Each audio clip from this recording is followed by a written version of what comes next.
All right, hello. I'm Matt, and this is Patrick, and this is Tarnished Bronze, where we highlight some of the unsort of heralded and unfashionable corners of the comic book world. And today we are here for Avengers number 288, which I think is part three of our three-part special on heavy metal.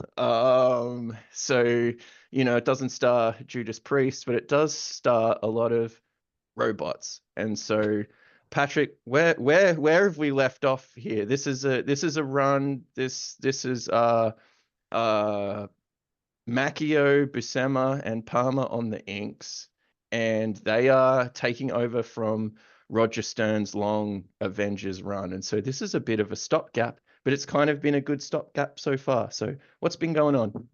Well, and creatively, this is Roger Stern has just finished his 60 issue run. So he was actually still plotting part of this run, and now he's completely gone. He's letting Macchio finish up. So just FYI on that one. It's February 1988 for those of you keeping count. And let's see, I'm getting ready to get out of eighth grade.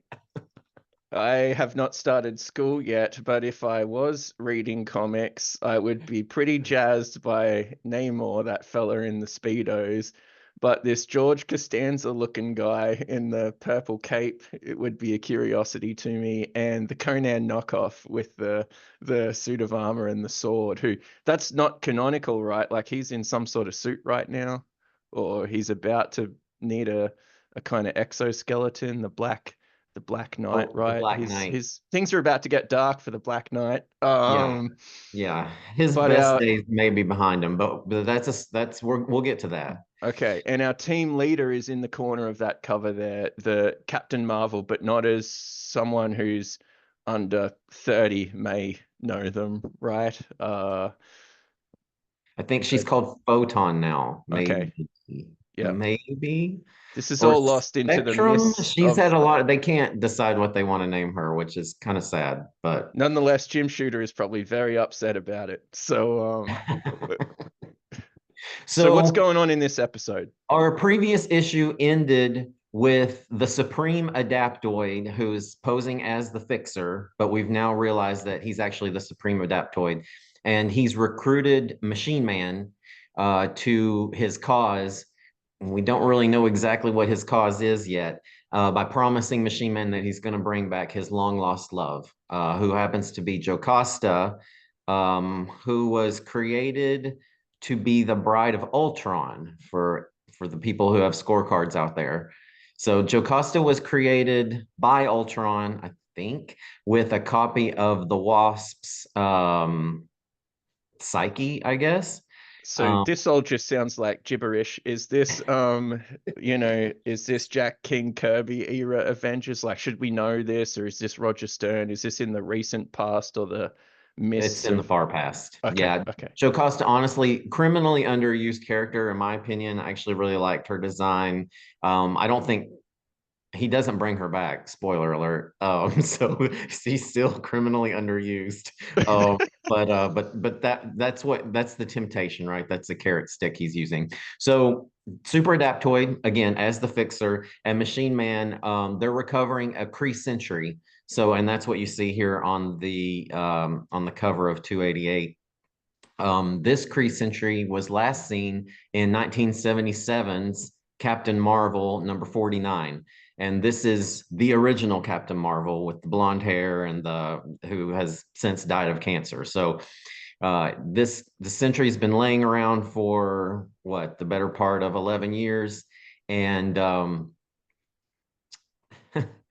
and the century's keeper is this sort of Oklahoma Okie farmer who has been charging tourists a small amount of money to see this space robot that's been lying in his field.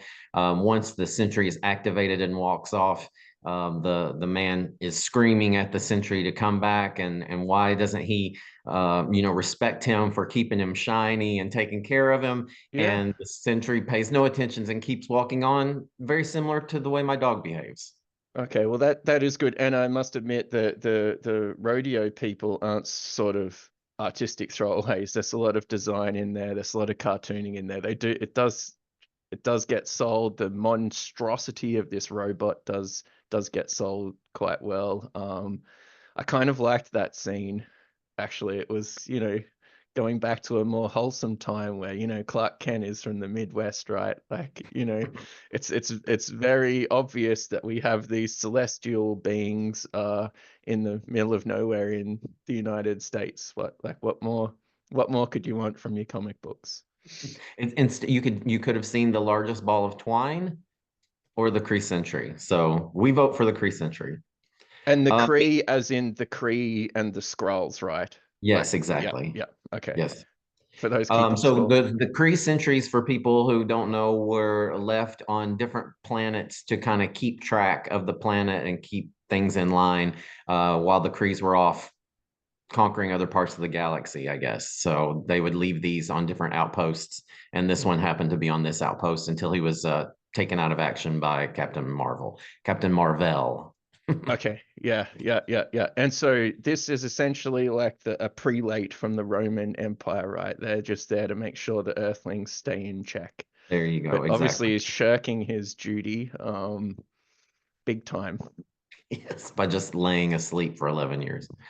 Meanwhile, at Hydra Base, the Avengers' new sort of headquarters, Captain Marvel is still bristling from Dr. Druid constantly questioning her and her ability to lead. He's stepping on her neutrino toes, her electromagnetic toes constantly, and this is just more foreshadowing for the next Avengers storyline that'll be coming up. And this is back when they did it good, so they're definitely dropping hints during this storyline of things to come once they finish this up and they go on to the next storyline.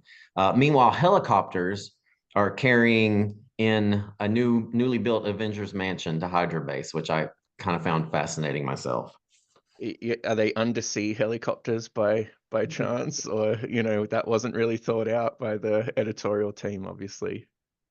Well, it's hydro base. It's on the water. It's not Okay. actually So under it's the not water. Sea Lab. It's No. just okay. It's It's all right, huh? okay. Because Namor is in the team, I'm just presuming that there's a whole undersea sort of repository of technology there, but maybe it's just a floating base. It does. If you actually have the Marvel handbooks from those times, You need and to they get have a out whole more. Yeah. diagram of how hydro base floats on a sort of a pontoon. Okay. So yeah, yeah, it's not even a real island. Machine Man, he's longing for Jocasta's return, as I said, and that's something that we actually have in common. And he gives a mini dissertation on machines. So as we mentioned in previous ones, there's a lot of like heavy lifting the writer's doing about the difference, conjecturing on artificial intelligence, which is sort of much more relevant today. And the difference between machines and thinking, and can they care, and do they long, and all these things. This is just a little bit of opinion editorial here, but this is in the days when the hardware was king. This the machines are exactly that. They're machines. They have cogs and wires and so on and so forth. Whereas today, it doesn't really matter the hardware so much as like these amazing software advances, which is why I think some of the machine designs are kind of cool. And we'll get into the secret headquarters and stuff later because they just look real cool. But once again, they're made of doodads and switches and so on, not so much like Alexis type. Turn it on and it runs. Yes, yeah. Yeah. It's basically the difference between maybe the Legion of superheroes in the Avengers. The Legion has the computo, which is the software, whereas the Avengers sort of this era stuff is all mechanical and could be made of steam power for all we know. Steampunk Avengers. I'm sure Yeah, that's a thing. it will be Um, now. Say it again. It will be now. Oh yeah, for sure. So the Situation Room, actually, speaking of that, for the Avengers, is it's pretty cool. We've got some robot mug shots, which I just really thought was great, and something that I would have really enjoyed as a kid. I think isn't this the one where they say, oh, this machine is deactivated, this one's been destroyed, this one's in custody. I love that sort of thing when I was a kid because it's just for a fertile imagination, and if you have trouble getting comic books, these are the kernels that you can then use to create, your own stories with characters that maybe you've never heard of before. They did have a lot of fabric for the imagination, these books. Like you can springboard into your own things based on, oh, I wonder who that character is. Like, what issue were Exactly. they in? Like, when are they coming back? And if you read the letters, they never say, oh, in 3 issues time I'll have this person. Like, if they're never going to use them, they say, stay tuned because we're going to have the return of Jocasta any decade now. Just keep paying. Just keep it- paying. It'll yeah. happen. The team splits up, which is, of course, the classic trope, and much makes it much easier for the writer, I think, to kind of handle, the number of characters we have. And one thing that I really appreciated that I put in my notes is the scale that they give She-Hulk. She sort of towers above the rest of the team and really overpowers her chair in the Situation Room. And I just love that she's definitely large and in charge in this episode. Um, so we have Dr. Druid mesmerizing the military, and there's a little bit of a jab by the writer about how the military mind is very pliable. So I don't know, maybe some people might not have appreciated that. Of course, back then you could say things like that without half of the internet freaking out and Yeah, all tweeting political hate at you. stripes were able to do this sort of stuff, right? Yeah, Nowadays, this would be this cancelable. would be dangerous territory. So the Avengers sees Test One, which is one of the robots that they've identified as sort of at large and could be one of the super adaptoid's next targets. And Test One, I agree with you. Some of the hardware is impressive. For me, Test One, not so much. Yeah, there's some. I What do you I think? think there's some deadline pressure in a few of these. Or maybe I mean, it's Tess, right? I don't know. Maybe she was designed so long before that they kind of had to keep her corny look, do you know? I mean, Oh, as in you can't go off model. Like this is the it's sort this is of what Tess One looks yeah. like, so we've Okay. got to stick with it. So I don't know. Yeah. I didn't love the way she looked. Um, anyway, of course, it's a trap, as so many of these things are, and it's really Dr. Druid compounding his mistake by not contacting Captain Marvel, the leader. He thinks he can take care of everything, and I really think that he's basically the Charlie Brown of the Avengers at this point. Everything he does, except uh, Charlie Brown with a god complex, I guess. Everything he does kind of turns to crap, but he keeps on touching everything. So it's a problem. Yeah, we can't do that in 2024, Patrick. You know as well Oh, as I, you can't just keep touching things willy-nilly, expecting no problems to be resulting from that. So, Dr. Druid is decades ahead of his time, fiddling where he's not welcome, going behind the back of the female leadership of the Avengers, which is very sort of fashion forward for essentially 8-year-old boys comics in 1988 or 89, whenever this is out. And yeah, he's created a rod for his own back, this guy. and just keeps digging himself deeper. His fan club is shrinking by the Oh, issue. the letters are so beautiful here. Like this one that just like they basically really dislike Dr. Druid, which I think is the intent of the writing team. Um, but he's not doing himself any favors. He's just a character that you love to hate. He has no redeeming features. I mean, his cape's pretty cool, I guess. but other characters have capes, so I usually like mental powers, but he somehow makes those lame. I mean, well, I don't think we mentioned it, but when I know you love the scene where She-Hulk has punched the awesome android in his Hmm. ganglia under his Yeah, yeah, armpit, yeah, right? yeah. So, the reason she did that was because Dr. Druid had somehow sensed that that's where she was supposed to punch to knock him out. And I have no idea. How does one sense inanimate objects' weak points using mental From mental powers? telepathy. Yeah, I don't know. I don't know. So There's I a guess whole he, lot of philosophy of mind and machine to unpack from that sort of thing. But nonetheless, She-Hulk smashes. That's she did. yeah. So one question I had, and I don't know, honestly, you're not going to know this, I don't think, but I was unaware that Machine Man's head and appendages came off. S- Me You know, too. So there are some X-Men sort of Warlock, I think, is kind of like a living machine. That's one of these sort of newer X-Men, and by new, like post 1980, like post New Mutants era X-Men, who is kind of like a techno X. techno-organic. Yeah, yes, techno organic, and it seems like they're able to separate and so on and so forth. Machine Man seems like he needs to be intact to do all this cool extendoid stuff. Yeah, and you But it always seems see him with the super Professor Gadget arms and legs, and then in this episode, his head flies off and punches somebody. yeah.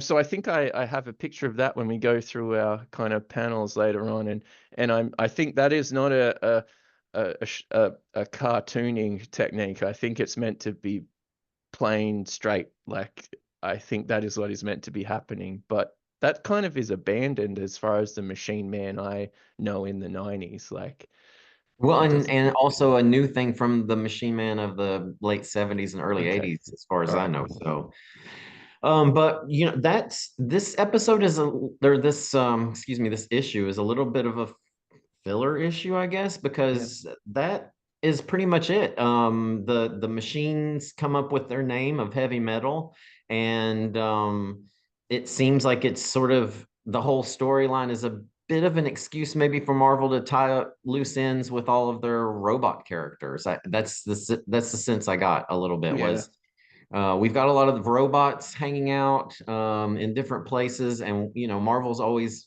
been pretty good about having one universe and everybody sort of interacting on that same playing field. And maybe they wanted to clean up some loose ends when it came to robots.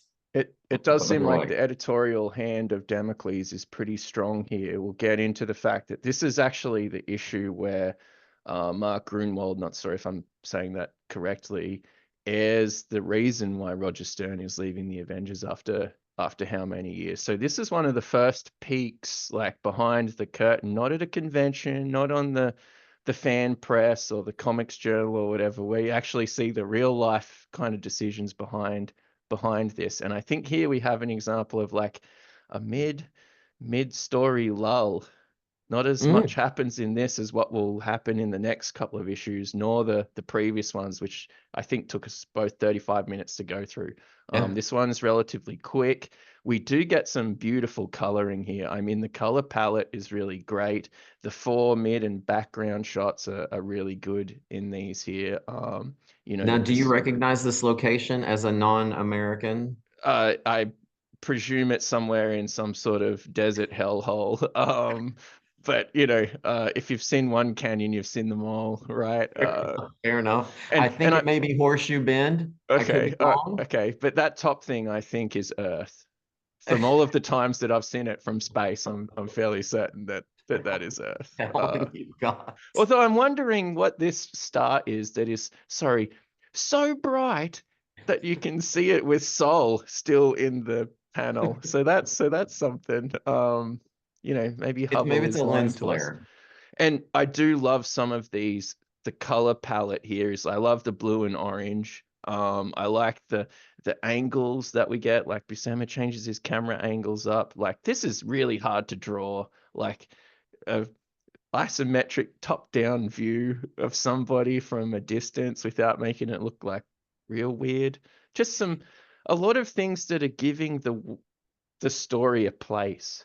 So a And look lot how much perspective it gives with these different size creatures and also the with the landscape.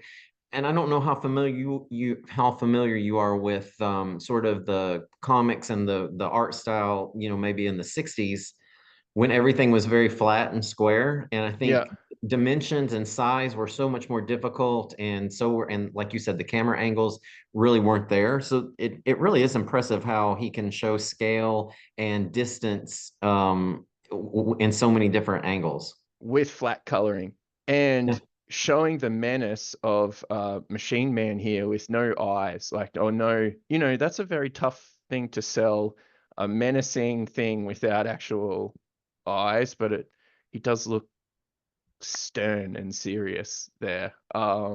Another great panel. This is beautiful camera angles.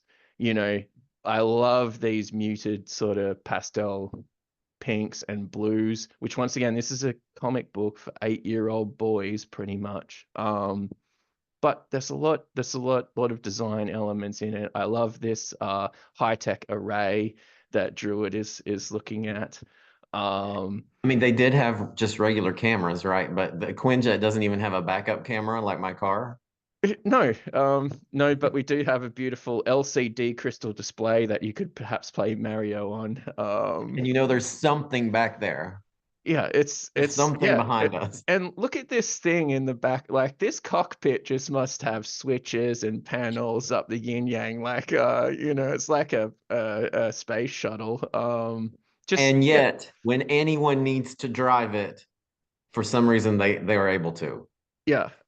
Maybe it's just the gestalt, like that machine mind that Dr. Druid can tap into. That Black Knight is just holding on to this ganglion here from the ship. So it's all good. Namor just looking $1 million here. Look at him with his beautiful eyebrows. Loving it. Druid, you can just see the resentment. He's a dislikable guy who dislikes other people, and that's all there is to it. I don't yo oh, and here is the panel. Black Knight just he can cut loose against machines, right? Because they're not going to bleed. Is that Yes, the exactly. Can't the shed blood with the ebony blade. okay, but he can just like chop the hell out of Machine Man and no, you know. But then, like Um, I said, Machine Man is like arms fall off boy. Now, have you read enough Legion to know who arms fall off boy I'm is? aware that he exists, but I Okay, haven't actually read one of those issues in the flesh okay, yet. But this is 1987, 88, and we're getting some pouches on our bad boy here. there we go. This is very close to a classic Eric Larson Dr. Octopus Lives pose, but obviously not Dr. Octopus. But we are edging closer to peak pouch. Yep. Um, so stay tuned for episode 580 of Tarnished Bronze when we finally make it to peak pouch. And 100 Liefeld or whatever. yeah, yeah, the singularity of Liefeld's. Event horizon of pouches. Yeah, yeah. Which would, you know, what a time to be alive where all of this thing is coming back into vogue. I didn't really have I'm going through the advertisements like I said. I just want to say that in the battle of D&D universes, Forgotten Realms just pisses all over, and can I say that online? I think so. It pisses all over Dragonlance, which is just that, Dragonlance is just lame, and I know that this is something that when you're 8, 9, and 10, you have these very hard opinions about things. And I could tell just by looking at the various art for Forgotten Realms versus Dragonlance, just in milliseconds, that Forgotten Realms was where it's at. Essentially they're both sword and sorcery kind of things. All TSR, Advanced Dungeons and Dragons stuff. But one of them looks like I want to play it, and the other one looks like I would never touch this with a 10-foot pole. And it is it's inscrutable to me as to why that is the case, but nonetheless it is Now, immediately is this the obvious. back cover you're talking about? Yeah, yeah. Oh, The Dragonlance. just Okay, I kind of see. His arm looks kind of funny, doesn't it? Yeah, and then then we have the Like it's letters just column with the tacked on. airing, yeah, with the airing of the grievances with Mark Grunwald. So like I said, bit of a SAG issue. I kind of think you agree, Patrick. Bit of a I was actually surprised my notes were so short on it. I had forgotten. and not nothing wrong with the art, just I think the story was sort of stretched. We could have done that in a few less pages. Nonetheless, now we are up to issue 4 of this saga, Avengers 289. Did you get this one off the shelf, Patrick, or is this a sort of filling in the blanks? I think maybe, and I'm not really sure how. Like I said, especially for still not being able to drive, I'm not really sure why. It seems like at this time of this year, I think I had access to comics better because I sort of remember vaguely having this story pretty much intact. Well, this is Now, good because this is a great issue. The cover is really good. The poses are awesome. The robots look like a bit Robots Are Us, but the poses are look, all pretty cool. Tess looks a little better, even with the Q-tip arms. Yeah, yeah, definitely. And so we're just Dr. Druid's made a big error. That's essentially the kind of fallout that we've got. The Avengers are in a trap. Machine Man, who I thought was a hero, is kind of acting a bit villainous. Mm. Um, so that was a new, that me reading these issues for the first time, knowing the Machine Man that the only Machine Man I was aware of is maybe a couple of Avengers issues from the 90s. That was a neat little twist in the tale. So what's going on here, Patrick? Episode or issue 289 now. We're building up to 300, but to get there, we've got to get through Heavy Metal Part 4. Yeah, the Avengers are back at the new Avenger Mansion on Hydra Base, and it's already under attack. It was just airlifted in by a couple of helicopters, and now it's already under attack as the heavy metal horde, as you see advertised on the Trademark. cover, has decided to attack the Avengers at their home base. Um, so She-Hulk in the familiar role of punching bag, this time for the Sentry, and he sort of uses her like a baseball bat, which I kind of love that, even though I am a big She-Hulk fan. It's still entertaining even to see her get beat up for some reason. She always gets hers back, but this time the Sentry is kind of using her like a Louisville Slugger.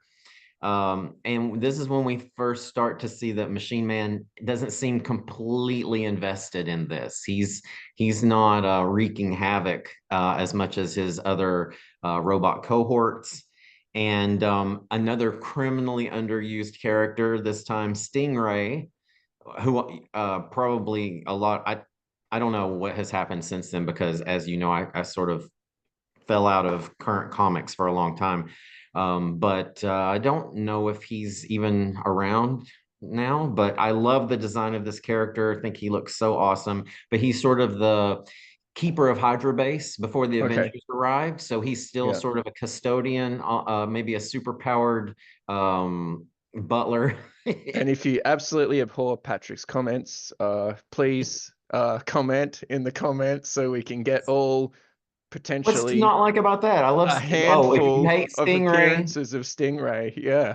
yeah, if you hate Stingray, it's fine. But I mean, I like the way doesn't he have the sort of cape that's attached to his arms, and I think he looks cool. It's pretty fashion forward, to be honest. Yeah, I think so.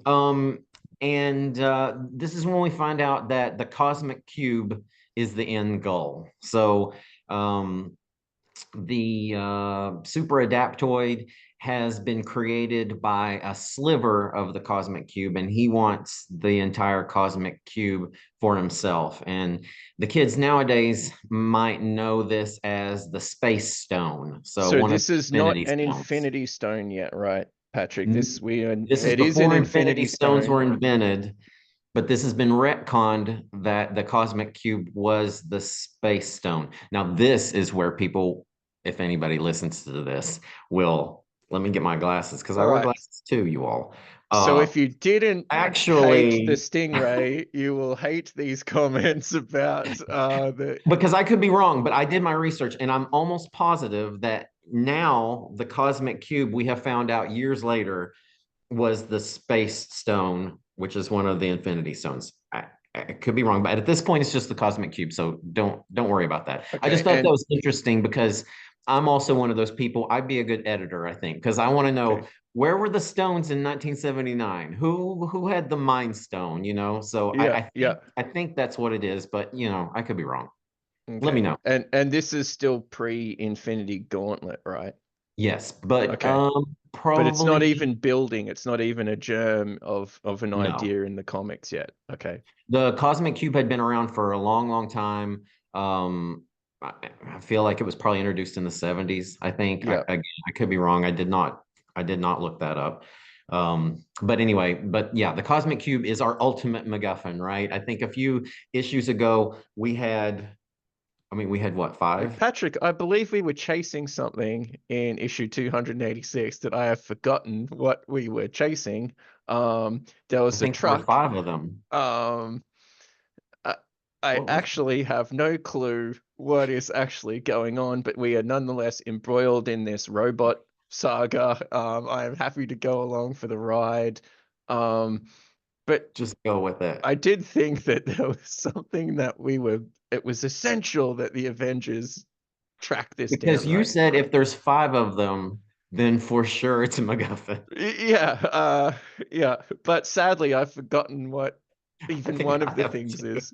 So Maybe during, if we take a break, I'll flip back through my notes and because I know I wrote it down, but I forgot to. It'd be different if we did them as soon as we read them. But I was actually wondering about that. But in the interim, like, am I going to remember this story? But I remember it pretty well. this makes the podcast even better. And on December's comic slop chat, Patrick and I will clarify all of these issues that currently escape us. All the mistake. It'll be like a news running all of their corrections. Yeah, yeah. So Retractions, corrections. once again, my pet peeve, Captain Marvel, is taken out easily. We can't have a battle without taking out the most powerful player. She needs to be removed from the board immediately. And once again, that's exactly what happens. And this just continues I'm just beating this drum to death. This horse is laying dead on the ground at this point. Captain Marvel is an ineffectual leader. This is how she's written. I don't appreciate it. She's been around in the Avengers for what did we say? Maybe 60 Yeah, issues? I had a look at Crazy. the Marvel wiki fan site, and it has all of the appearances and whatnot, and like so a minimum of 65 appearances in the Avengers main book, plus all of the tangential guest starrings in West Coast and this and that, while she's still an Avenger, let alone the guest starring episodes where she is a Avengers leader of the Avengers guest She has starring, and Captain yeah, America, yeah, Steve Rogers endorsement to be the yeah. leader. She is now starting to be supported by She-Hulk a little bit in her ongoing battle with Dr. Druid, who is undercutting her at every turn.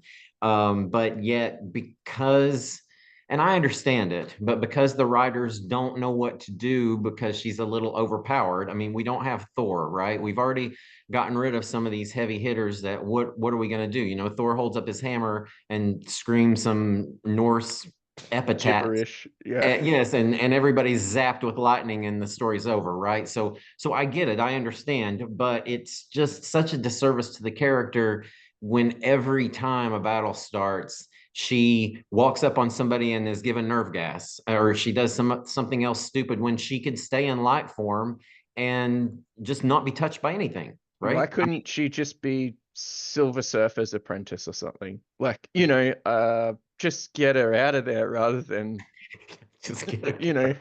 Now No, you I sound mean, like Dr. Druid. if you don't want to use a character, like they can be better than a punching bag, But yeah, so she's or taken they. out. And we do have a cool panel where the awesome android is trying to break Namor in half.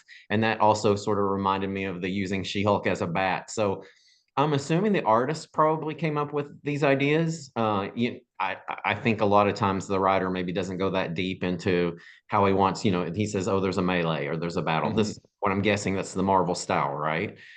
So those sort of touches for battles, that's when you keep saying 8-year-old boy, but I was 14. So I take a little bit of offense to that. Maybe I was immature The for my age. comics were, to be fair, comics in 1988. We are growing in the maturity, and now the Marvel Universe is over 25 years old at this point. So you are now the target audience. I perhaps misspoke when I said at the start of the Bronze Age, the audience was 8 years old boys. At the start of the Image Age, I think the audience would be 15 to 25. They grew up with the Bronze Age. And I think you are growing up with the Bronze Age. You're liking these stories that have the B and C plot that will keep rolling through, that keeps you Mhm. coming back.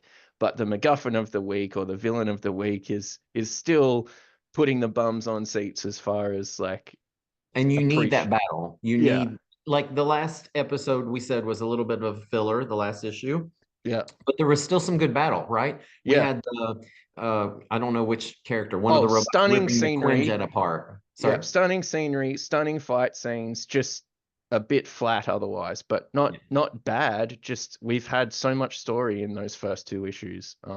Maybe Stern had a lot more than what he was actually going to get paid for, so they put it all in that first two issues. So Machine Man has teamed up with, who has Machine Man teamed up with?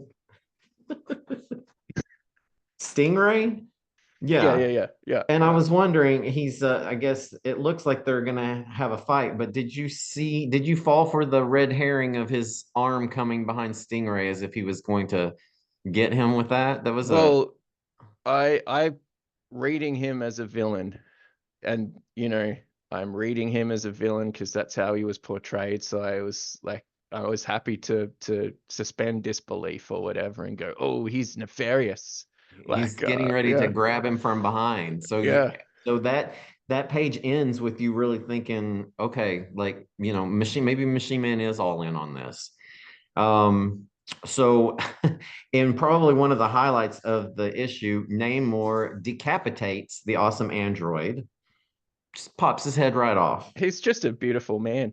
Like, what can't Namor do wearing a pair of swimmers? Like, I ask you that. Bungee smugglers, right? Yeah, yeah. And Right? is he still pining over his jaundiced wife, or is that a? She's back. Oh, okay.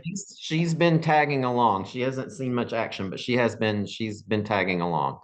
I was gonna, I was, as a side note, I was supposed to scan him sitting on the rock by the ocean, but I didn't have the heart to do that.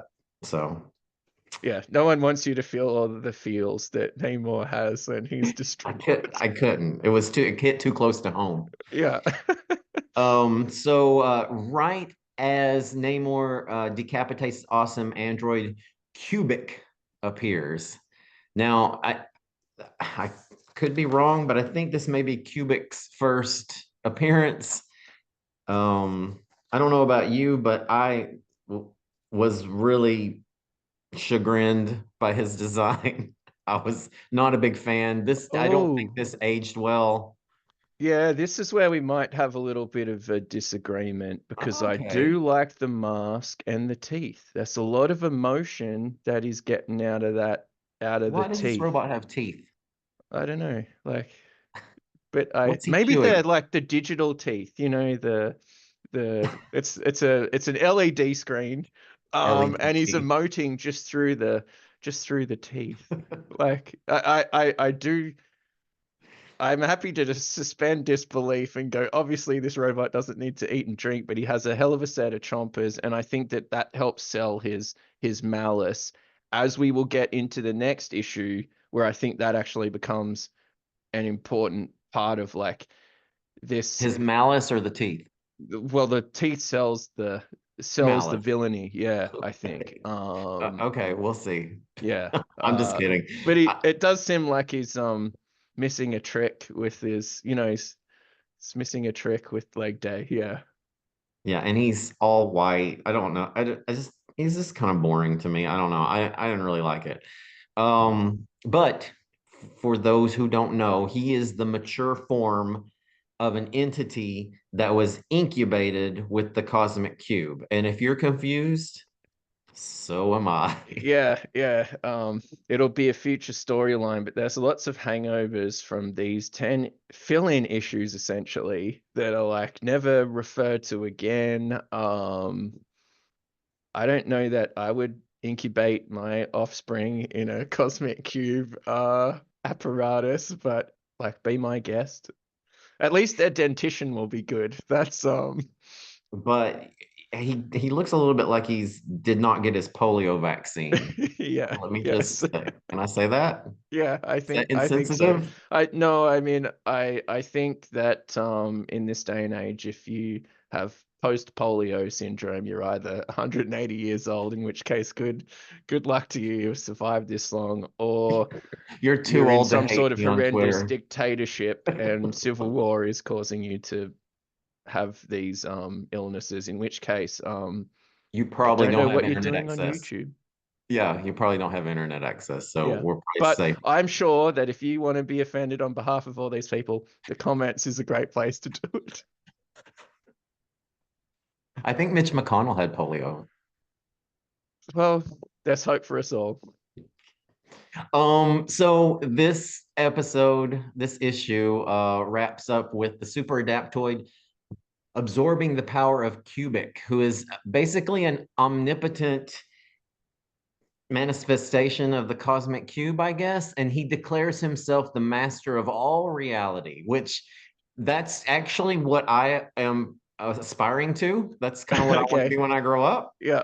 the master of all reality. I'm not there yet, So but I'm put working some on it. gametes in some sort of radioactive cube-based device and then assimilate that once it's grown sufficiently and then declare yourself master of reality and see how well your partner takes that.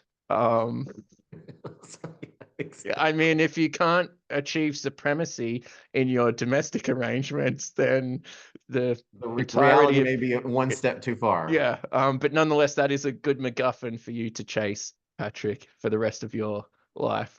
Master of reality as we know it. You got to No, dream. You got to have a you dream. got it. And your what is it? Your grasp should not exceed your reach or some. I don't know Yeah. what. I'll have to figure out what I that is. think if your reach exceeds your grasp, that means that you were over ambitious.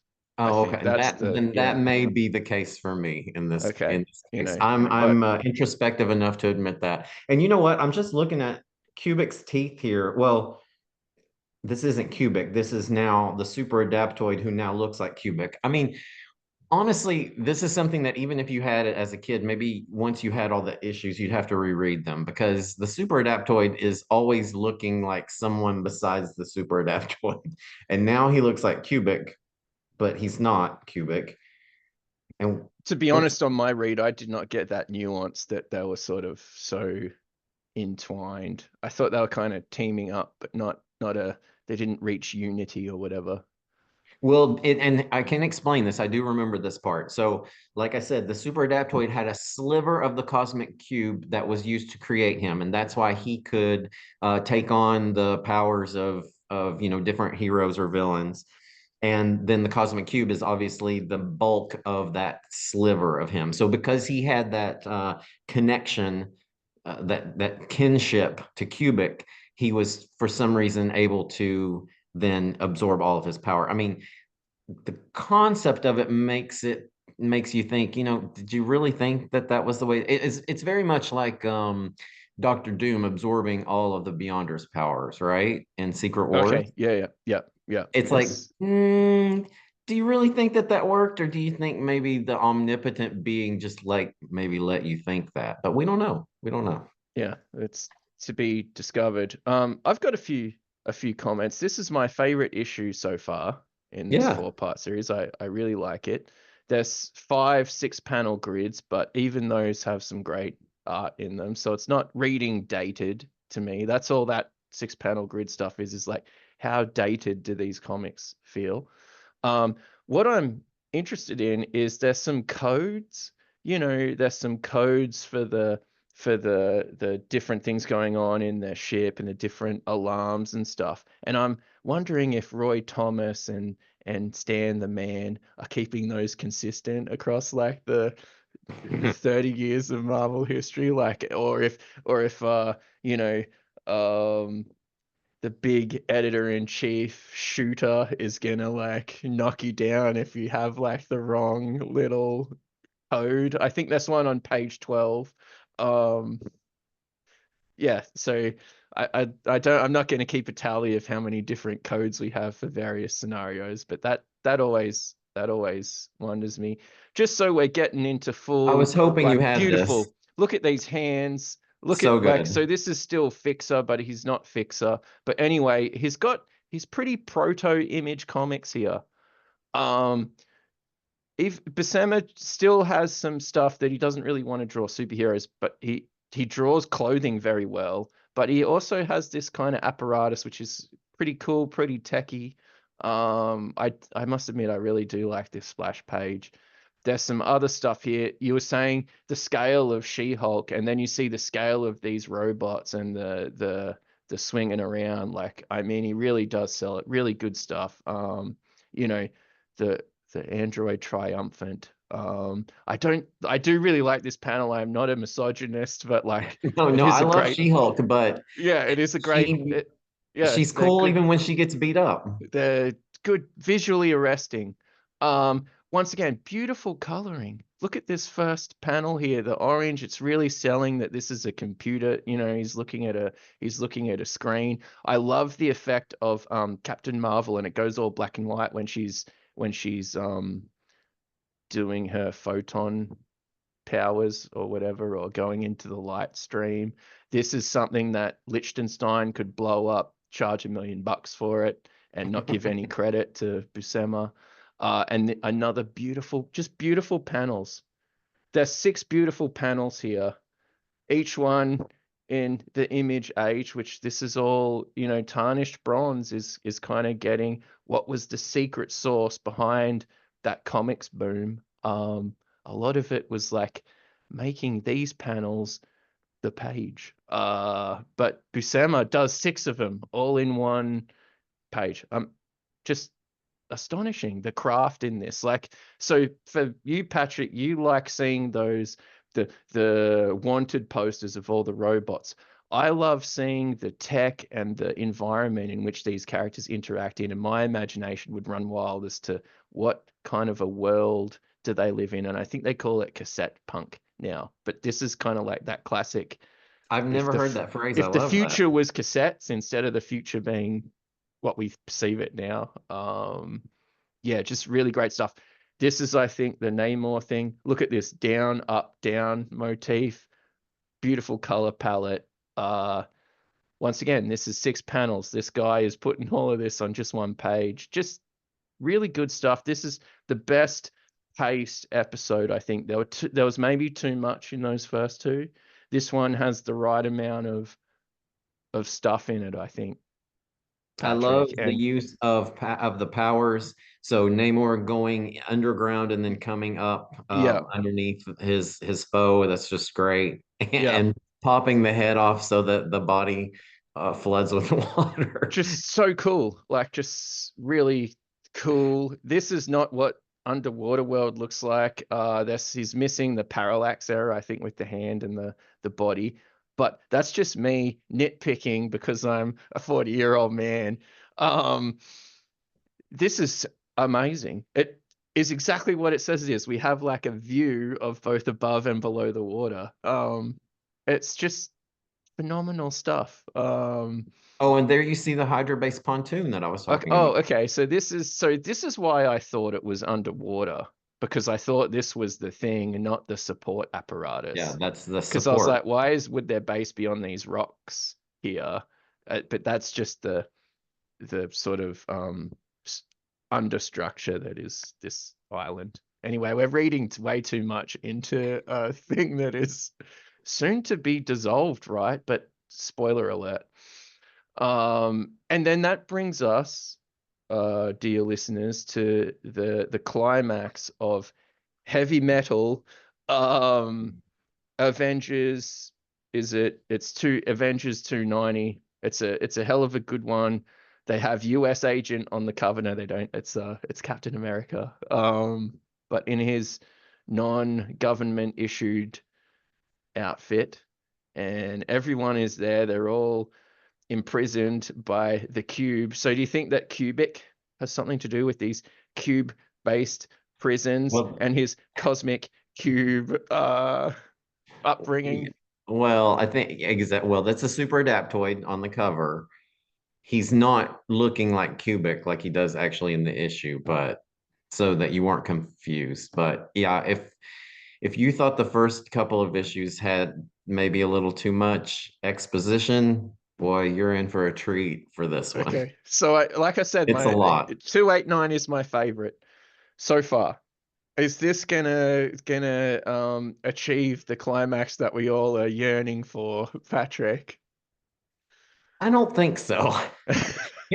My theory about comics, and I think you know this, is it's very easy, not easy, but a lot. I've seen it happen a lot where writers can really weave a great tale. Um, Finishing a story, I think, is maybe not a whole lot of writers' best feature. I agree with you, and I think that you finish the story essentially in these episodic comics when you're fired. So Mm. I think that not everyone is at their best when they're actually ending their story, which is why some of those limited series, I mean, we're filling our day up trying to introduce people to some hidden gems here at Tarnished Bronze. We know Watchmen exists. That's got a beginning, a middle, and an end. This Avengers comic is going. Well, it's 2024 now. It went 35 years in the future just fine with hundreds of different people doing the stories. This is designed to not end. That's the beauty of it, is it keeps chugging along. Hmm. The subplots are lost to time. We're trying to highlight a few of them now. Even in the 5 issues, I don't know what we were searching for at the start of the heavy metal saga. It sure isn't what we're getting to at the conclusion of the heavy metal saga. But nonetheless, it does the job. It keeps me engaged. I want to figure out what's happening here. And is this the Karate Kid's last episode, or Ralph? Not to confuse universes. Is this Ralph Macchio's last issue, or does he sort of continue in? Is Simonson in the next He one? he comes soon, but there's like there just seems a lot of tumult here. Yeah, maybe so. Actually, I have the next issue right here. Let me just take a look. Oh, maybe I don't. I Stay know he's tuned, yeah, because I know Simonson is around the corner, so he may be and if so, that means really Macchio just helped finish the story that Stern left during, and then they went to another writer, I guess. So yeah, that's that's a quick in and out there. yeah, I let's save all that conjecture for the next sort of tranche of issues, because I don't want anyone to get any more confused than what you and I already are. So Well, this next one is it. Yeah, it took a lot of notes because yeah, it's definitely there's a bit of a do they call it a Deus ex machina? I think they Machina, do. I machina, I guess. yeah. I'm not Greek, so I don't know. So the super adaptoid has trapped the Avengers, as you can see on this cover. Not necessarily my favorite cover. It looks a little rushed to me. And he banishes Cubic to a black hole. So he's absorbed all of Cubic's power, banished him to a black hole, trapped the Avengers, and declared himself not the super adaptoid, but he is now the supreme adaptoid. And that's what I call rebranding. So he's ready to start all over as the supreme adaptoid. And he breaks his previous rule. If you remember in one of the earlier issues, he said that he didn't like to speechify his evil plans and made a point to not do that. But here, in order to help the writer out a little bit, he reveals that he intends to replace every human on Earth with an adaptoid. So this is another example of, he's already declared himself the master of reality, and now he wants to replace every human on the face of the earth with an adaptoid. So this is, again, he is a very ambitious villain slash robot slash creature. And he's so confident he can just turn his back on three members of the Avengers and just riff on about his reality. Beautiful He's stuff. not in the least bit threatened. Um, Machine Man also politely catches up the readers on the storyline thus far. Um, and I don't know that comic books do this anymore, do they? It's It's so every decompressed. I struggle to see the point of the sixth episode of a multi-part saga when essentially episode one is setting up the problem. Episode two is like, it's very much more formulaic now. Whereas here, they're throwing a lot of stuff at the wall at all times. That's the Druid subcurrent here. There's the new Avengers headquarters subcurrent here. Is Namor going to get his pantsuit off him? There's a whole. They're just like all of these things would be one 6-issue saga today. But here it's all like embroiled in. It's all happening at Yeah, once. And yeah. and I'll tell you, these recaps that at least they used to have, again, I don't know if they still do that. They really helped people like me who were often missing issues, right? So Uh, a lot of yes, times, yes. I think we talked. Hopefully, at some point we'll do the Cool and Gath taking over Manhattan, Uncanny X-Men. Spoilers, everyone. We will be getting into the X-Men. Our next episode, or one of the future episodes that we have lined up, is Life Death.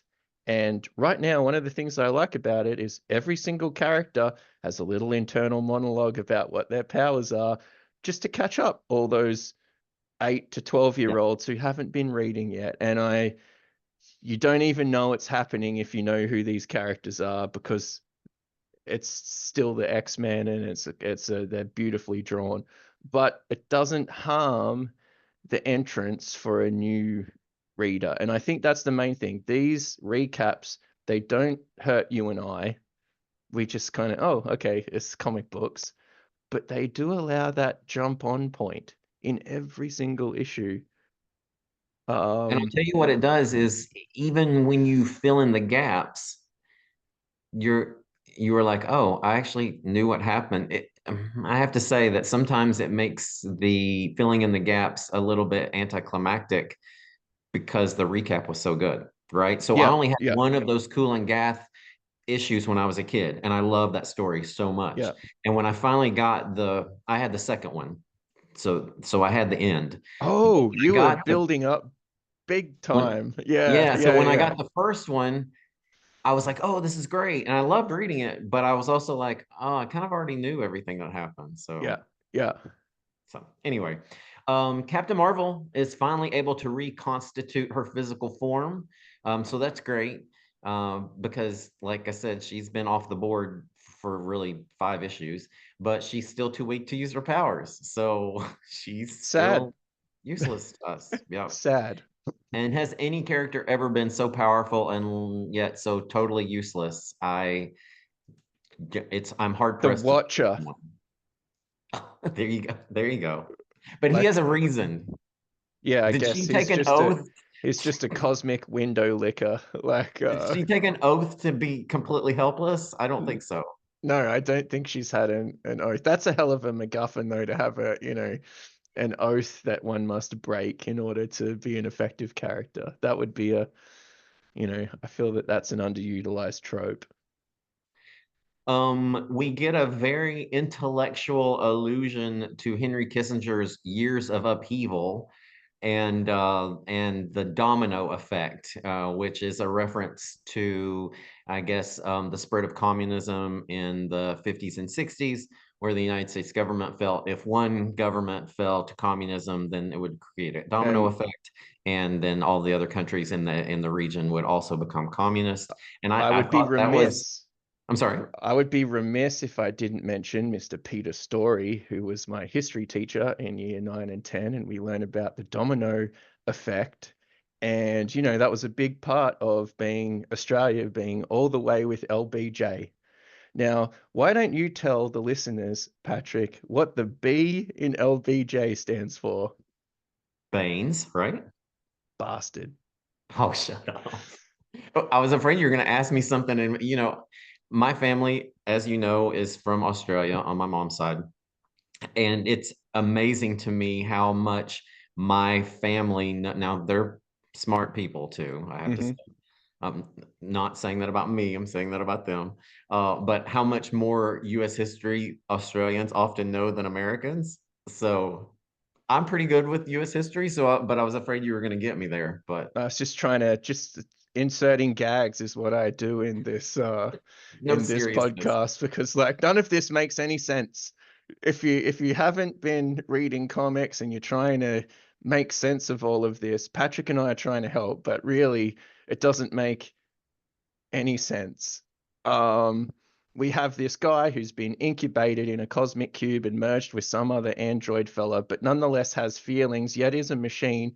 Uh, and has detectable weaknesses in a nervous system like manner, who is now master of reality. So if you can get on board with that, you can get on board with comic books. I do like it how they try and introduce real characters. There's always a bit of a concern that if you put the current president in a comic book that immediately dates it, I actually think it kind of makes it more fun.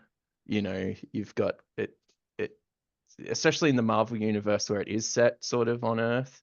It doesn't have Gotham City and whatnot. They're all Mhm. in New York, the media hub, obviously. It It's makes it where a all the time artists and capsule. writers lived, so makes kind Makes of it a makes time sense. capsule, right? It makes it Yeah, a time, and that there's something to be said for that.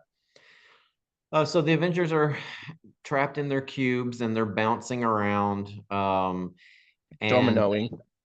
they find that they're watching as the Supreme Adaptoid is creating 5 billion duplicates of himself.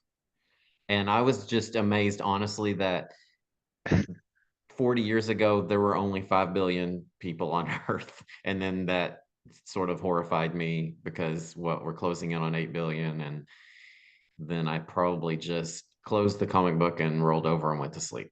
Yeah, and then he went in a time doom spiral of despair. The end. And that's the end. Let me log off, delete my account.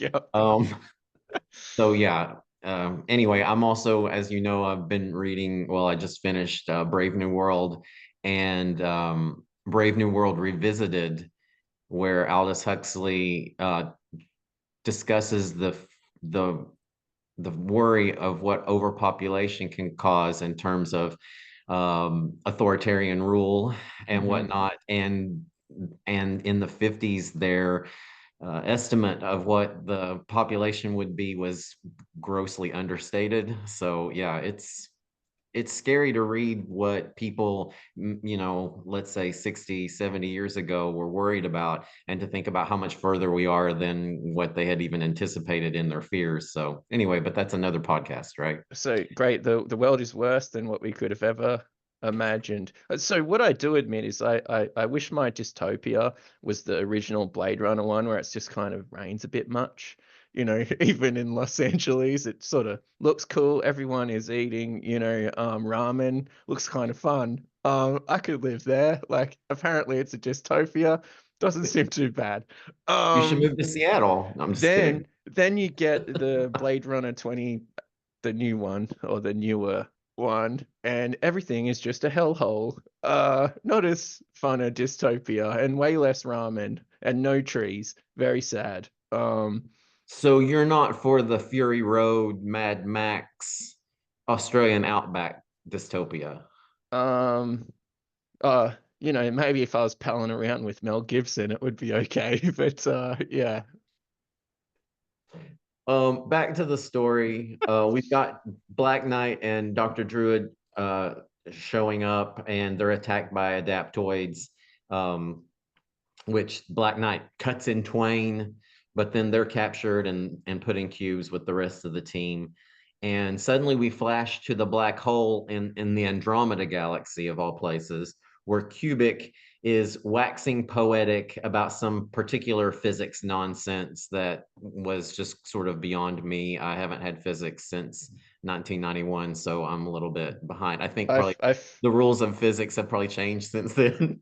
Yeah, I don't know if we're still in a relativistic world in the cubic reality as we know That's it. fair. But nonetheless, you've got to it is 1988 and we have to fill these gorgeous looking pages up with as much text as we can possibly cram in them. So But look what Macchio was doing here. I mean, maybe this was his last issue, and maybe this is why. But so far, we have a reference to Kissinger. We're talking about the domino effect. He's talking about physics.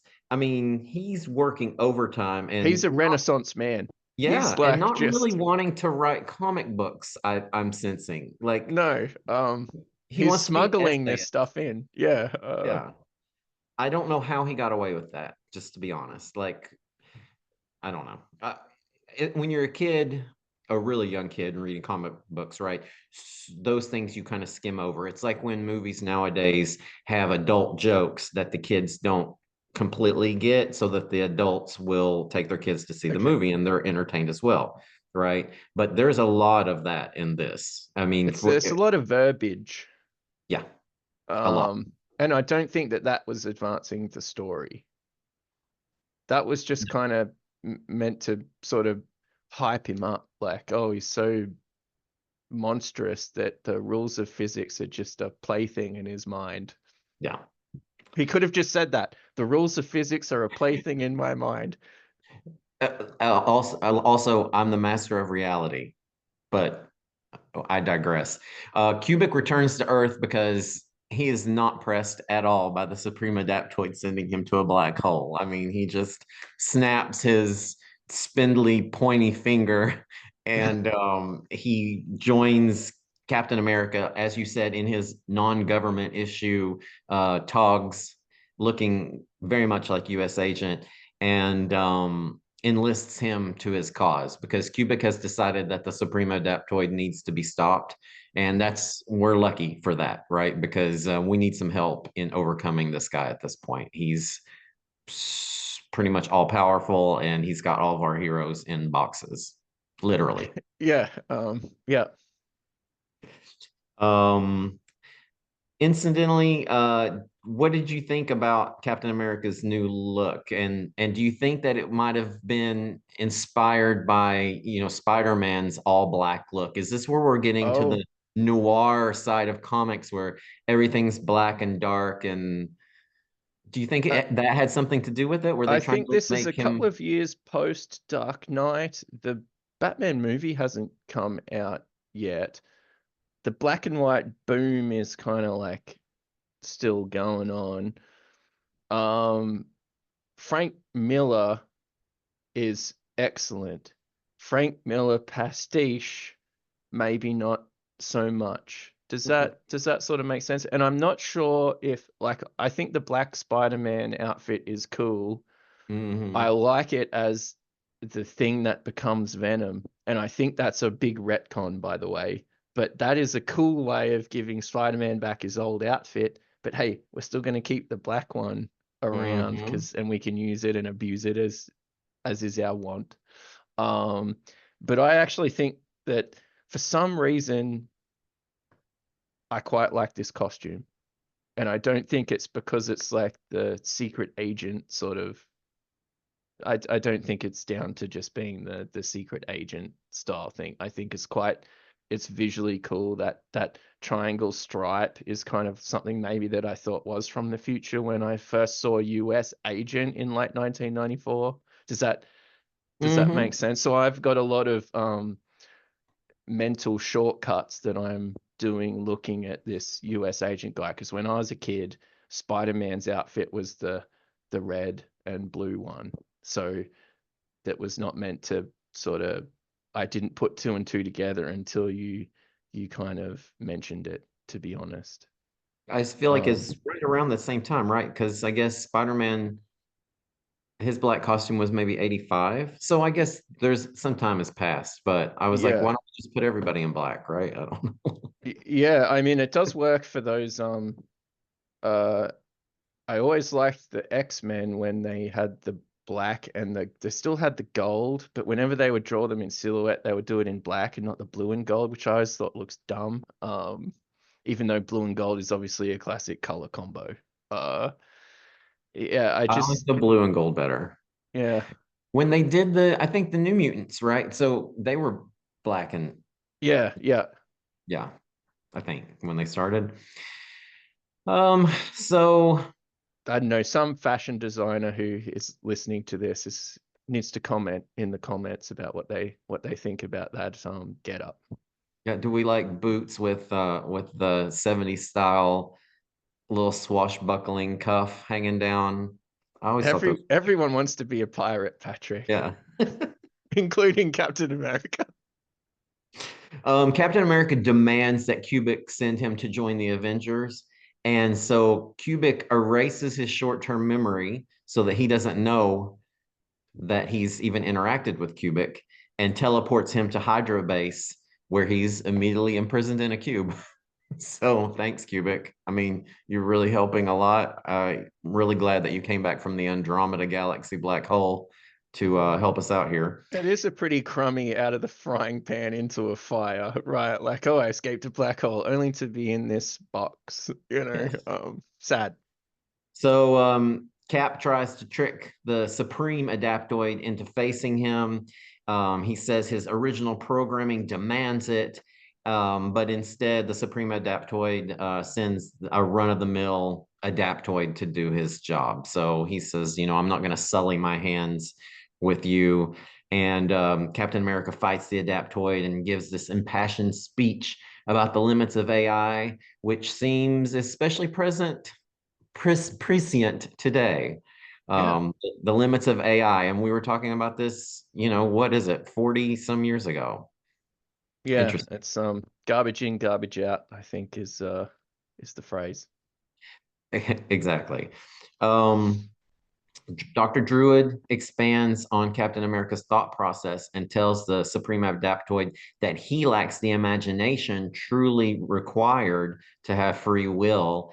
And the Super Adaptoid tries and fails to prove him wrong and just bats him away in anger. So we're starting to realize that the way we're going to overcome the Super Adaptoid is through our wits, through reasoning with his programming, rather than with just overpowering him, through Yeah, sheer the superpowers. ineffable, inscrutable humanity is what I think is going to save the day. Which, when I was a kid, I was like, lame. Really, are we going to talk him to death? Okay. Does that? I don't know. He Does loves that a ever chat. work? Look at him there. He's just Yeah. he I just mean, wants friends. This super adaptoid. he's so mad that Captain America has defeated his Adaptoid. Um, and Captain America is just super pumped. So Yeah. he It's kind of funny that. he calls him out again, and he's still like, accept my challenge. And so finally the Super Adaptoid accepts the challenge and shrinks from 80 feet tall down to normal human size, and changes himself into Captain America. And they battle it out. And as they battle, as you said, there are a lot of words.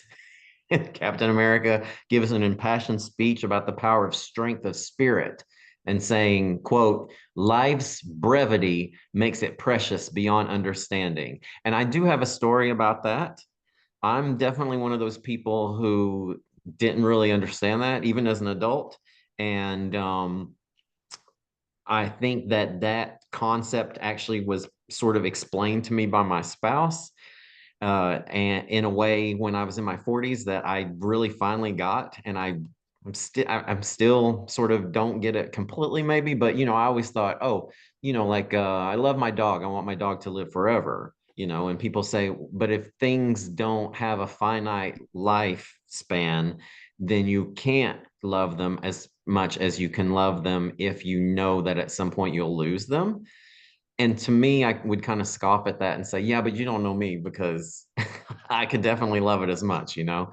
But now it makes sense. And reading this comic and seeing that and realizing that I didn't absorb it at all when I was 14 was sort of eye-opening to me. So You weren't reading closely enough I to was Ralph not. Macchio's advice because it was lost in the tumult of Kissinger and physics education. You It's missed the true. golden nugget. Like this is one of the things that like you could carry with you the rest of your life. Not such a bad precept to hold. No, it Remember one really day is. that you will die. And it You is know, and it is profound in a way that, like I said, it takes time to understand. You know, yeah, it's especially difficult and not the kind of conversation that you want to have with someone who's suffering from grief, right? yeah. You know, And you don't all you want wanted to do was read a bloody Avengers comic, and you're getting all this. to, yeah, well, like I said, Ralph Macchio doesn't tell you when you can and cannot use this bit of philosophy, though. Yeah. So if someone, you know, God forbid, if someone's mother dies, you don't tell them, well, you know, you're so lucky because you could love her so much more now that she's gone. So, you know, you see what I'm Yeah. saying? You have to be careful when you like spread these nuggets of wisdom. Because you and I know Steve Rogers. Exactly. Everybody he knows and grew up with is dead. So maybe he really understands us better than most people. So yeah, I honestly that I thought that line was really great and you know something that again, almost to harken back to the kids' movies that they make nowadays. This is something that's really for the older readers, for someone who has a little bit of life experience. And it's not something that no matter how smart or mature you are as a child, you can't really understand the depth and the profundity of it because you just don't have the life experience behind you to understand it, in my opinion. Or you're just not as clever as your spouse. Yeah, well, that I don't think he understood it when he was 13 either. It's because you Um, didn't read this comic, Patrick. You didn't have the background information. exactly. At the end of the dialogue, Captain America says that the Supreme Adaptoid can't understand the preciousness of life or the importance of the human spirit because it cannot die. And therefore, in order to try to prove Captain America wrong, the Supreme Adaptoid dies. So is that's the ultimate cutting your nose off to spite your face. I'll prove you wrong. I will off myself. Um, and I'm Yeah, not even sure just if that's what happens, but that's the way I read it. and it doesn't really kind of it's not really kosher with all of this other stuff like that Steve Rogers is going on about. It seems very tangential to the ethos of what Steve Rogers was trying to get across. And it comes across as like, oh, my robot logic failed, rather than a triumph of the, are we allowed to say that? A triumph of this, let's say triumph of the spirit, um, and the human sort of will to, in despite all of these things, one must persist, um, you Sally know, Forth. yeah, yeah, which is another thing that's probably not good for the channel if we show some of the Sally Forth cartoons, classic war, um, sort of secretary receptionist stuff. Obviously for soldiers who were men back in the day, not for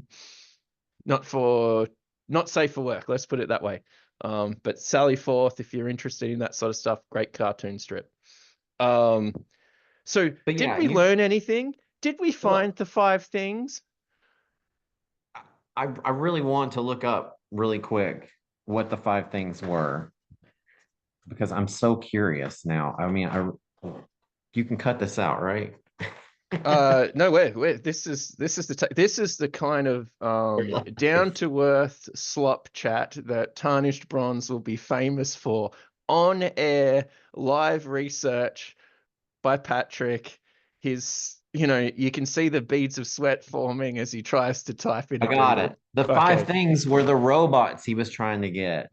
Are Duh. there five robots? Well, there The were at that time. I don't know. there's the sort of Clayman looking one. Super Adaptoid. Yeah, there's Super Adaptoid. There There's Machine is Man. yeah, oh yeah, yeah, I forgot. And then the Tess, the Kree Cree, Sentry, yeah, Tess, and cubic. yeah, does he count? I think so. Yeah, maybe. But anyway, there were five of them. I saw there was a map when there were five shining lights on them. My problem with it was a little too facile, you know. It's like you talk about somebody who never wants to be wrong. Now, can you imagine being married to the supreme adaptoid? Like someone who is so eager to prove you wrong that they'll actually kill themselves? Like that's a lot. Yeah, That's a that's lot. I think it's a bit much. It's a bit um much. so That's so typical Aussie understatement there. uh a bit of this episode was a bit much, or this issue was a bit much, to be honest. The art was good. There was a lot of tangential stuff, non-germane to the main plot. I think it was meant to sort of hype Super Adaptoid up, like, oh, instead of just saying I am the master of physics, he goes riffs on about, you know, nanoparticles or whatever. You know, it just is just a lot of things that are kind of like telling us that he's real powerful rather than showing us that he's real powerful. And I think Buscema can actually show you that he's really powerful. He's good enough to be able to do that. There's some great. This initial page here is fantastic. This double page spread gives you the scale of these guys, plus all that great cassette tape tech and captions galore that just kids eat up. That's not designed for 8-year-olds, Patrick. It's just designed for 14-year-olds. Look I at all think this. so. I Look at all think this so. stuff. Really great stuff. The facial clawing of Dr. Druid here. That's a good one. You know, just I don't, you know, if I got in a fist fight, I don't think I would be able to do that with that degree of accuracy. And I don't think my eyebrows and my eyes can give that sort of facial More expression. Botox. Yeah, so that's yeah. And this is what I wanted to get at. I You, love this. Love this. um Buscema doesn't need to you to tell. He can just show. And if you got any of these faces and blew them up and put them on your wall, they look beautiful. Just look at this. Like that's just got pop art written all over it. I didn't have time to make a new caption, but I'm sure we could come up with a clever caption. But it's just great. I don't know who the model is for this. I know John Byrne used a lot of actual real people for the X-Men, thinly disguised. I'm not sure who this is, but if someone told me it was one of the um, Charlie's Angels or whatever, I believe. You know, it's just it does capture a good Oh, I could see likeness that. Yeah, for there. absolutely. Yeah, yeah. Yeah, Maybe like Jalen Smith. okay, okay, if you know, please like, follow, subscribe, and put that in the comments because I mean, that's way I before your time, but honestly, like I wonder. yeah, Yeah, this looks like someone, right? it does. Yeah, it does. Now that you say that, it kind of does. Maybe it's Farrah Fawcett, somebody like that. She looks to me, it's a bit 70s-esque. Yeah, She's so definitely got the bedroom hair. Buscema is born in 1925. So he is in over 50 right now. So obviously his idealized people may be a lot older than what 1988 sort of de rigueur person would be, Cindy Crawford, or I don't know. Yeah, anyway, that is going to prompt a half-assed attempt at research for Comics Slop Chat December to see whose Buscema models are for the Avengers. Let me ask you one thing about this wrap up, right? So there were a lot of flowery platitudes. This is just a side note before we get Yeah, back to your screens here. One thing that I had in my note is that Cubic removes the sliver of himself, right? So Supreme Adaptoid, who has already killed himself, doesn't have his power anymore. I don't understand the point because he's dead, right? He's killed himself. And the story ends with Cubic saying that the Supreme Adaptoid failed, not because of all the stuff that Captain America said about not being able to die and not understanding the human spirit and not, I mean, all of the stuff, right? There was so much stuff. But he says he was brought down due to a simple expression, to thine own self be true. What? Is it because the yeah, Supreme Adaptoid becomes other people and he became Cubic? But like Cubic was super powerful and omnipotent. So if you want to become somebody, that's probably the person you want to become. Like I don't know. I'm not often confused by stuff like this, but I really felt like they threw everything at the wall and just wanted the story to end. And then what happened to the other 5 billion pseudo I'm adaptoids? assuming they disappeared when Yeah, he. no, but don't have their own autonomy? Are they just part of a hive being? Yeah, and I don't expect everything to be. You know me. No, I'm no, very. that's what I mean. This is what I tarnished go bronze along. is. For some reason, this is not in the pantheon.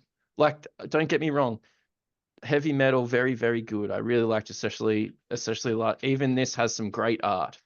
But for some reason, it's just like it because of the nature of this episodic sort of storytelling and these serialized tales, they kind of have a lot in the boiling in the pot, and you got to keep this coming out every month, and we can't make sure that every beat is necessarily got the I's dotted and the T's crossed. And I think they put so much into this, the villain at the end, that like some of it doesn't make sense as to like, well, what happened to the other people? Isn't Well, even just with Supreme Adaptoid, I just feel Yeah. like, and again, I like the story too, and I'm a go alonger.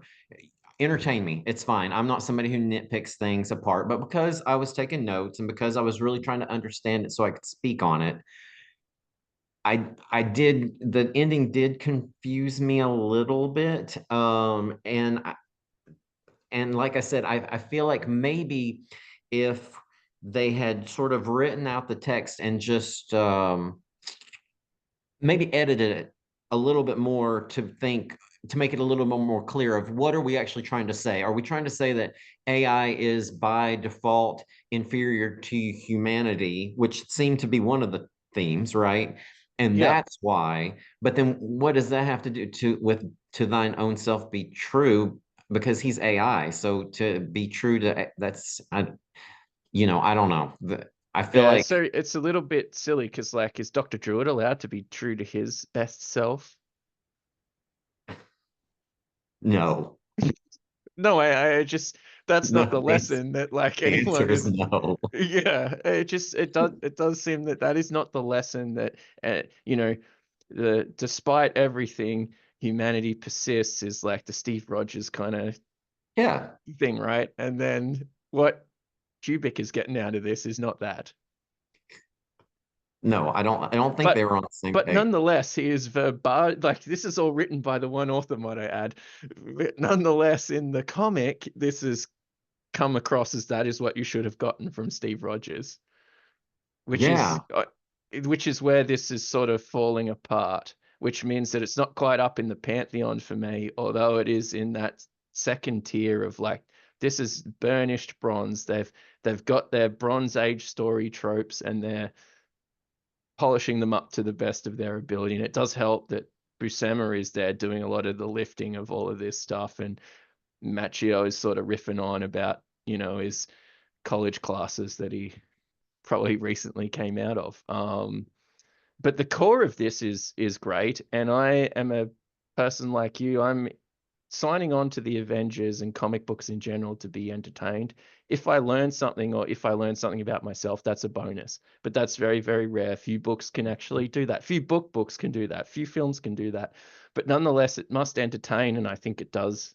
It does that very, very successfully. I'm shocked just because of knowing that backstory in that letters column about the tumultuous kind of creation of this. It wasn't smooth sailing for the Roger Stern handover. I don't know if Macchio is going to be around for much longer, but he's at least in the, made the top 25 Avengers story of all time. It seems like heavy metal at least has a, a good comic fandom. It maybe didn't get adapted into any of the movies, but who cares? I think it's kind of a cool gimmick.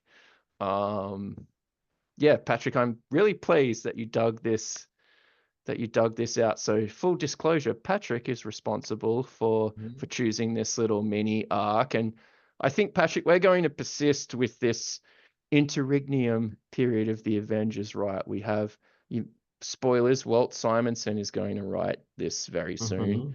And then later we'll be going into John Byrne writing the Avengers, and no one could kind of get it straight. And then after that, it kind of stabilizes a bit. But we're doing this strange period where the Avengers was in flux and no one really knew what to do, even though all of the individual characters have their own book that is quite identifiable. So that's something to get on with. But Captain America is in this weird outfit with the pirate boots, and it does look pretty cool. Cap I fighting like Cap. it. I always loved that about It, Cyclops. yeah, it just looks really cool.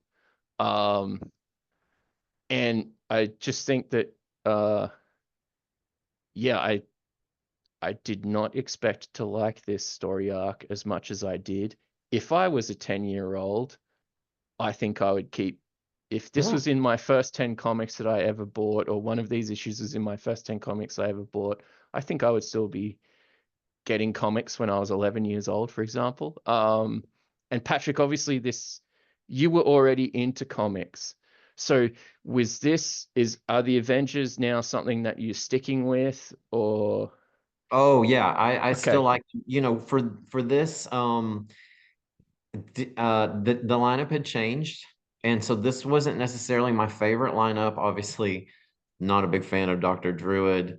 Um Black Knight, he was growing on me, but again, not necessarily my favorite. I like characters with powers. I like to see those powers being used. And this was besides just, oh, I'm strong and you can't shoot me with a bullet, right? So I felt like Namor and She-Hulk were a little bit of an overlap. Just a little. I kind of would like one or the other, and I prefer She-Hulk. So, and then at one point we also had Hercules on the team, so it was just very super strength heavy for me. just I think the Legion of Superheroes has a rule about that, right? Like you can't duplicate the power. Exactly. And it actually is a good real world rule for the creators, but it is shown here that if you've got Thor and She-Hulk and Namor, whatever they can't solve probably ain't worth solving. Do, you know, The things I do love is that the characters really are fully fleshed out. They're all different. And I mentioned this earlier. We've got, I mean, Thor comes back, I think. So, yeah, spoiler for yeah. that. But, we've got She Hulk. She's gregarious. She talks about, being randy at times. And, There's a B and a C plot, and there's a B and a C emotions of the characters, yeah. I think They too. have they speak Yeah, differently. They come from different backgrounds, and then they're interacting amidst the actual action. So to me, when I was that age, it was important to have the action, but I was liking the background of the characters interacting, which is what I love so much about the Legion. Right? They a fully fleshed out sort of space opera where different people are falling in love and messing around and breaking up, and this person doesn't like that one, and I like the intrigue of that because I was yeah, getting in yeah, high school. yeah. But it was also important for me for characters to have interesting powers and to be using those powers because full disclosure, and I know we're different on this, but we have discussed this before. I was always sort of had a negative reaction to characters who were there to be the human voice and to show the triumph of the human spirit. Was definitely not into that when I was a kid. I read comic books to be reading about the superhuman spirit. So Captain America, before he was played by Chris Evans, I really didn't have much interest in him. Never been a huge Batman fan. Oh my God, you talk about getting beat So up. it The seems only like you're thing just DC into the publishes. Ubermensch, Patrick, as opposed Oh, to the common I man. just did. I mean, even Black Knight, at least he had the cool sword, but I was like, I want characters who have superpowers. So that's why it was especially frustrating for me to have somebody like Captain Marvel, who I loved her powers so much, and I felt like there were so many Plus things a you could cool do. visual effect. When she does the Captain Marvel stuff, it all goes like black and white. So cool. Like who wouldn't want to have their artist, if they're writing these stories, just draw me a couple of cool pages of this power.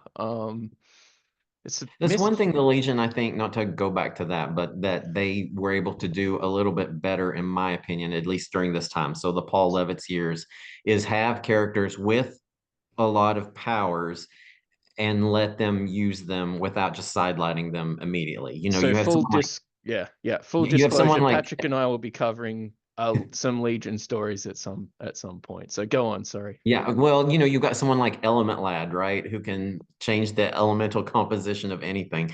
That's a huge power. You know, that's somebody that in this storyline, he would have been knocked out by nerve gas. Then he would have laid there Yeah, unconscious for the whole because he would have gone toe to toe with the physics class exposition. of cubic. Yeah, Yeah. exactly. Good old cubic. How can we ever forget? So yeah, I think we'd both be reading. I think we're pretty in general agreement that this is definitely sort of blazing or burnished bronze, but it's not reaching quite the heights of the pantheon of comics. But nonetheless, for monthly books coming out, different creative team, very very good, and not just in hindsight, but the artist is making the characters all look different, and the writer is at least giving us the personalities of the characters, which I think you touched on. And I think that that's really important, especially in a team book, because you got to have it stick in the memory somehow. And so that is it for heavy metal. That we covered 3 issues in this part 3. We hope that you get out there and read some comics. Comics are for reading. They're not for putting in a Mm-mm. plastic box, never to be seen again. If you have extra comics, leave them at a cafe. Um, but more importantly, just it's there to enjoy. Um, so put all of your hate in the comments and put all of your love into the reading. And that's it from Patrick I love and that. I for Tarnished Bronze. We will see you soon next time.